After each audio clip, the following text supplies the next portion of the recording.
Bonjour à tous et bienvenue dans On se voit, un podcast positif et bienveillant fait pour tous ceux qui en ont un peu marre des applications de rencontres classiques. Je suis Maë Paris et chaque semaine, je vous présenterai des profils de personnalités dont le cœur est disponible. Si la voix de la personne que je reçois aujourd'hui vous séduit, rendez-vous à la fin de l'épisode. Aujourd'hui, je reçois Candice. Salut Candice, comment tu vas ? Salut Maë, ça va et toi ? Ouais, t'es pas trop stressée d'être derrière un micro ? J'ai pas l'habitude, mais écoute, je suis partante pour de nouvelles expériences, donc on se lance. Let's go. Bon, alors pour les auditeurs et auditrices qui nous écoutent, je vais vous permettre d'avoir une petite image mentale de Candice, parce que vous ne la voyez pas comme je vois, et là est tout le but de ce podcast. Candice est plutôt apprêtée et très souriante, et elle m'inspire quelqu'un de doux et délicat.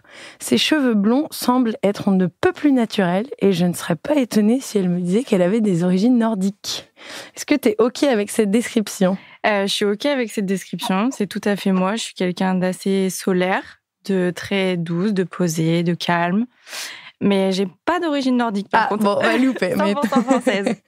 Et est-ce qu'on t'a déjà dit que tu ressemblais à quelqu'un de connu ? Est-ce qu'on t'attribue des sosies parfois ? Non, c'est vrai qu'on me donne souvent des origines justement nordiques, anglaises ou allemandes. Oui, anglaise. Voilà.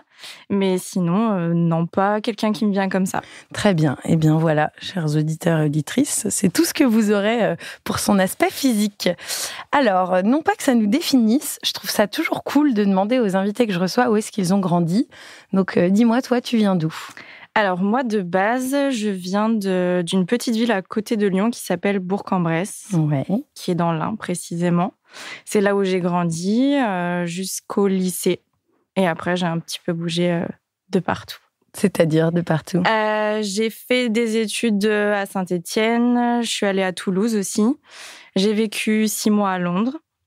Et après, j'ai fait aussi un stage sur Paris. Et là, je suis sur Paris depuis 1 an maintenant. Très bien. Et au lycée, donc, t'étais quel genre de meuf ? Au lycée, alors au collège, c'est vrai que j'ai eu un peu ma période, je voulais être un petit peu la fille populaire du collège, etc. Au lycée, beaucoup moins.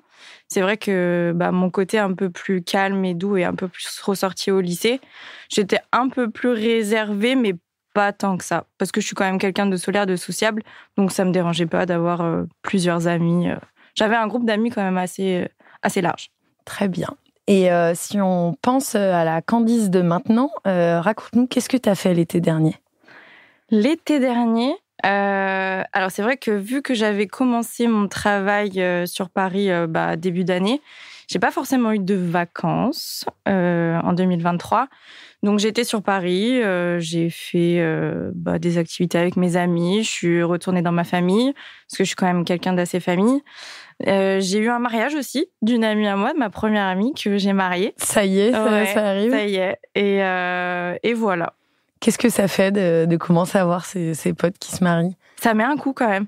De se dire, ça y est, on avance dans la vie, c'est les choses normales, on va dire. Et donc, ça m'a fait un petit pince. J'étais contente, mais ça m'a fait un petit pincement au cœur de me dire, j'aimerais bien que ce soit mon tour. Ah ouais, toi, t'aimerais te marier aussi ? Ouais, franchement, ouais. C'est un truc que j'aimerais bien à long terme, pas tout de suite l'année pas prochaine demain. ou quoi que ce soit, mais... Je veux me marier à la fin de l'année, voilà, écrivez-moi. Exactement. Très bien, je vois. Et est-ce que toi, t'es du genre à te fixer des objectifs ? Dans la vie, non, parce que je me dis que tout peut arriver et tout peut changer. Donc, niveau personnel, non. Professionnel, plus, ouais. C'est-à-dire, et tu les tiens, t'es quelqu'un d'assez... J'essaye, parce que pareil, tout peut arriver et on peut avoir des aléas, etc. Mais j'essaye de me fixer des objectifs et de les tenir. Ouais, c'est des choses qui te motivent. Oui, la motivation, c'est important. Oui, pour donner un peu de goût à la vie, donner envie de se lever. Exactement. Et tu disais que tu avais pas mal bougé. Est-ce qu'il y a un voyage que tu aimerais faire et que tu n'as pas encore fait ? C'est vrai que ça fait un moment que je réfléchis parce que j'aime beaucoup les animaux et j'aimerais bien faire un safari. Ah, en Afrique, du coup ? Ouais. Dans quel pays, je ne saurais pas te dire. Mais c'est un truc qui reste dans ma tête depuis un moment et que on peut dire que ça peut être un objectif de faire un safari dans quelques années. Tu te verrais le faire toute seule ou t'aimerais vraiment le faire avec quelqu'un ? Je pense que c'est quelque chose que tu peux faire, enfin, que tu peux partager avec quelqu'un. Ouais, pour pouvoir lui partager, avoir un ressenti sur des expériences. Je pense que des voyages, c'est bien d'en faire seul. Ça m'est pas forcément arrivé, parce que j'ai toujours été en voyage avec mes amis, etc. Mais des voyages comme celui-ci et comme d'autres, hein, je pense que c'est important de le faire avec une personne qui partage aussi cette envie et de partager des moments, d'avoir des souvenirs ensemble. Je pense que c'est important. Oui, et je sais plus, c'est dans le film Into the Wild, où je sais pas si tu avais vu ce film, et où le mec disait le bonheur n'est réel que s'il est partagé. Je me souviens que j'avais 14 ans et j'avais une fresque de ça dans ma chambre. Et est-ce que toi, tu es plutôt reconnaissante de quelque chose dans ta vie maintenant ? Ouais, de l'éducation que j'ai eue, de l'éducation que mes parents m'ont donnée, parce que je pense que j'ai des vraies valeurs. Sans prétention aucune, hein. Je pense que je suis vraiment quelqu'un sur qui on peut compter, avec des vraies valeurs, quelqu'un de très respectueuse. Ouais, t'es alignée avec la personne que t'es aujourd'hui. Aujourd'hui, totalement. Et si demain tu pouvais te réveiller en ayant effacé un de tes défauts, ça serait quoi ? Bonne question. Je dirais de faire un petit peu moins la gueule des fois. Oui, t'es une râleuse un peu. C'est pas que je suis râleuse, c'est que on a tendance à dire que la première fois qu'on me voit, de premier abord, je peux faire pas peur, mais que... Alors j'ai un petit surnom, c'est porte de prison. Ah, d'accord, oui, bon, voilà, il veut tout dire. Ça peut faire peur, et c'est vrai que c'est un peu une protection pour moi, parce que quand je connais pas les personnes qui sont en face de moi, c'est un peu, je me mets un peu dans ma bulle et j'ai l'impression que si je fais cette tête-là, les gens vont pas forcément venir vers moi, tu vois. Parce qu'au premier abord, t'es plutôt méfiante. Ouais, je pense. Pourquoi ? Parce que t'as déjà été déçue ou... Oui, et pas que en amour, même en amitié, etc. Donc, ouais, c'est un peu pour moi mon signe de protection. Ouais, donc tu donnes pas le fait que tu sois solaire à tout le monde, quoi. Exactement. On va dire que, pas ça se mérite, mais c'est vrai que si on veut vraiment connaître la vraie Candice, je le fais pas je le montre pas à n'importe qui. Et tu dis que ça, c'est quelque chose que si tu le pouvais, tu l'effacerais en une nuit. Donc tu travailles là-dessus quand même. Tu te dis que tu aimerais t'ouvrir plus que... Ouais. Parce que ça peut faire peur, des fois au premier abord. Donc, et je pense que... Je sais pas si j'ai loupé des choses à cause de ça, mais ça a pu peut-être, justement... Oui, parfois te porter préjudice. Ouais, exactement. Et c'est quoi ton signe astro ? Je suis Poisson. Ah, t'as répondu. Tu crois en l'astrologie ? Totalement. Alors, Poisson, ça veut dire... Pour moi, je suis pas une pro de l'astro. Une pro, mais plutôt calme, un signe de l'eau. C'est ça. Ça te correspond bien oui, totalement. En tout point. Ouais. Qu'est-ce qu'on dit d'autre des Poissons ? On dit qu'on est vraiment très rêveur, et c'est vrai. En fait, on vit dans un monde tellement utopique. On est vraiment dans notre monde à nous. On idéalise tout. Vraiment, on se dit, mais en fait, le monde, il est beau, tout le monde est gentil. Donc, c'est pour ça aussi le fait de me protéger, tu vois, d'être un peu plus... Oui, t'aimes bien être dans cette belle bulle, voilà. T'as pas envie, quoi. Exactement. Donc, on est des gens très calmes, très doux, très respectueux. On se donne beaucoup, en fait, aux autres. Et des fois, on se laisse un peu de côté.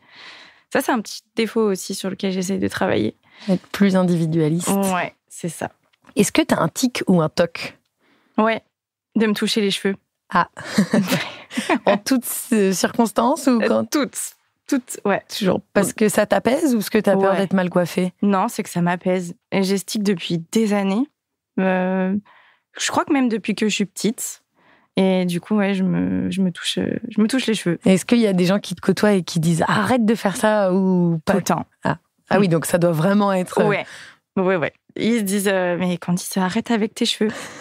Tu vas les perdre. Moi, du coup, je sais. Surtout qu'il faut faire gaffe, parce que tu sais que j'avais entendu... en tout cas, j'avais vu un mec qui disait que son tic, c'était de se frotter le sourcil comme ça. Oui, j'ai une amie aussi. Et à force de le faire, en fait, il avait un trou dans le sourcil. Donc, sans dire que tu vas perdre tous tes cheveux, essaye de toucher moins tes cheveux. Pour éviter que j'ai un trou dans les cheveux. Et maintenant, on va passer à tes relations amoureuses, parce que c'est ce qui m'intéresse. Bien sûr. Dis-moi, qu'est-ce qu'un couple pourra apporter à ta vie de célibataire, au-delà de t'accompagner en safari ? En fait, je suis quelqu'un de très dévoué. En fait, en amour, c'est vrai que je vais raconter une petite anecdote, mais ma meilleure amie s'était inscrite sur un site une application de rencontre. Et il y avait comme question, qu'est-ce que ta meilleure amie dirait de toi ? Donc, moi, j'avais répondu pour elle et je lui avais dit, mais qu'est-ce que tu dirais, toi, de moi ? Et elle m'avait dit que, en fait, j'étais quelqu'un de très dévoué pour les autres, que j'étais une personne en qui on pouvait avoir confiance à 300%. Et que j'étais ambitieuse et que, aussi bien dans mes projets, mais que dans les projets de la personne avec qui je suis. Donc, mais elle avait précisé, attention à ne pas trop l'énerver le matin parce que je suis pas trop du matin. D'accord. Et du coup, toi, de ton couple, tu aimerais, qu'est-ce que tu attendrais de ce couple, d'avoir un peu de réponse En fait, c'est surtout pour moi, maintenant dans les relations, parce que j'arrive à un âge où vraiment je veux me projeter pour de vrai, pour vraiment avoir quelque chose de concret.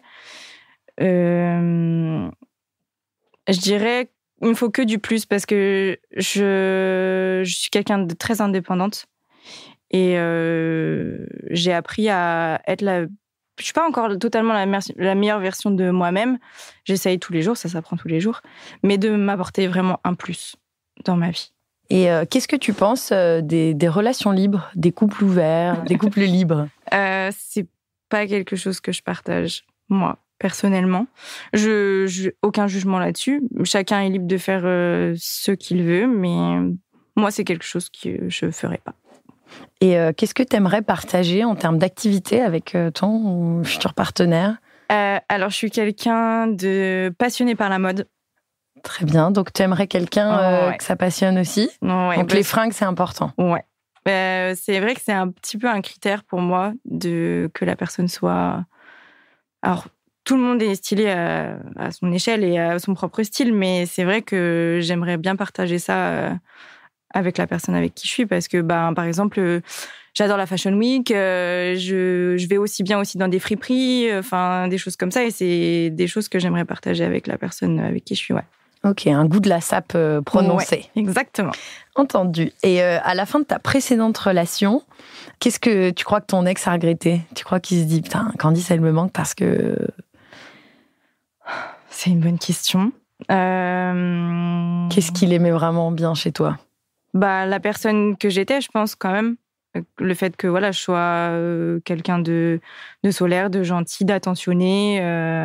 Une anecdote, un plat que tu cuisinais, une manière que tu avais de le masser Non, je dirais pas ça, parce que cuisinière, je suis pas cuisinière non plus à 100%. C'est un truc qui m'a jamais vraiment attirée. Non, c'est que je prenais tout le temps soin de lui, aussi bien le matin que le soir quand il rentrait du travail, etc. D'aller sortir, de faire des activités tout le temps. J'aime pas les relations platoniques et de rentrer dans une routine, ça je supporte pas. Et pourquoi ça l'a pas fait du coup dans cette précédente relation ? Parce qu'on n'avait pas les mêmes projets de vie. Et du coup, on a préféré arrêter avant d'être trop attachés. C'est-à-dire, toi, c'est quoi, du coup, tes projets de vie ? Moi, je devais partir sur Paris. Lui avait envie de rester à Lyon. Donc, moi, les relations à distance, pareil, c'est quelque chose que je peux pas. Donc, on a préféré arrêter d'un commun accord. D'accord. Donc, toi, t'es quand même assez rationnel. Tu laisses peu de place à la folie ou à la passion. Tu sais ce que tu veux et où tu veux aller. Donc, c'est ça. Alors, maintenant, on va passer à la dernière partie de l'interview où je vais enchaîner les questions de manière assez rapide. Ok. Et c'est des questions fermées, t'inquiète. Il n'y a pas de bonne ou de mauvaise réponse. D'ailleurs, ça marche. Elle sera sûrement ni bonne ni mauvaise, parce que tu n'auras pas le temps de réfléchir. Allez. Alors, t'es prête ? Ouais. Est-ce que tu as des tatouages ? Oui. Combien ? 9. Pour ou contre les ménages à 3 ? Non, contre. Tu voudrais avoir des enfants ? Oui. Tu pleures des fois devant des films ? Oui. Tu mets plus ou moins de 15 minutes à te préparer le matin ? Plus. Ton odeur préférée ? Mon odeur préférée ? Ça peut être n'importe quoi. Oui, moi, c'est la brioche le matin, par exemple. Ah oui. Le McDo. Tu pourrais partir en camp naturiste avec ton mec ? Non. Tu penses qu'on peut rire de tout ? Oui. Tu manges sainement, en général ? Oui. Dit-elle, alors que son odeur préférée, c'est le McDo. Non, mais je reste... quand même, j'essaie de manger sainement. Lève tôt ou couche tard ? Couche tard. Après 10 ans de relation, pour ou contre péter devant son partenaire? Pour. Instagram ou TikTok? Instagram. T'es souvent à découvert sur ton compte bancaire? Ça m'arrive. C'est quoi la zone la plus érogène de ton corps? Bonne question. Mais moi, je sais pas. Regarde-moi pas, je sais pas pour toi. Bonne question. Ou est-ce que t'aimes bien quand te... Je dirais les fesses. Est-ce que tu aimes lire? C'est pas quelque chose que je fais souvent. Ta couleur préférée pour des sous-vêtements? Le noir. Vin rosé ou rouge? Vin blanc. Est-ce que t'épluches tes patates, toi, quand tu fais une raclette? Non. Il y a 2 teams. Hein. J'ai vu que tu l'as dit à contre-cœur. Parce qu'en fait, je n'aime... Enfin, je mange de la raclette, mais je n'aime pas le fromage à raclette, donc c'est pas quelque chose que je me souviens. Ah, tu n'aimes pas le fromage au global ou... Non, le fromage à raclette. Et mais les fromages forts, tu aimes, en bonne lyonnaise quand même. Bien sûr. Ok, qu'est-ce qui te gêne dans le fromage à raclette? Son goût. Très bien. Ouais, donc je le remplace par un autre fromage. Ah, un genre quoi? Reblochon. Ah, j'adore le fait que tu sois si sûre de toi. Ça se voit que pour plein de choses d'ailleurs, tu l'es. C'est très chouette. Est-ce que tu as des critères particuliers pour les personnes qui t'écriront?